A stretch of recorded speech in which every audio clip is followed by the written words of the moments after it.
Nakahanda ka na ba kapag lumindol? Paano kung biglang bumaha sa oras ng klase? Sa panahon ng sakuna, hindi pwedeng sabihin ang bahala na. Kailangan may plano, may koordinasyon, at may pagkakaisa.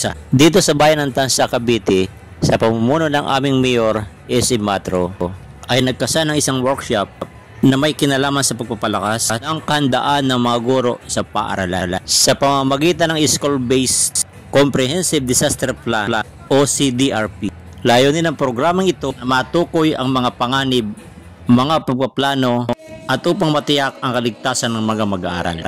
Sa tulong ng agarang akbang tulad ng risk assessment, emergency procedures, disaster response team, communication plan, evacuation plan, natututo tayong maging handa sa anumang oras na dumating ang mga kalamidad.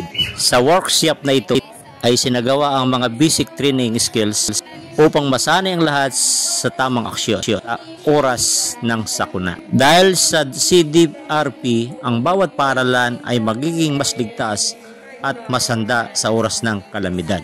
Ang kaligtasan ay responsibilidad ng bawat isa. Sa CDRP, dapat handa, dapat maagap at nagkakaisa ang mga Tansa schools laban sa oras ng sakuna. Maraming salamat po sa panonood ng aking video.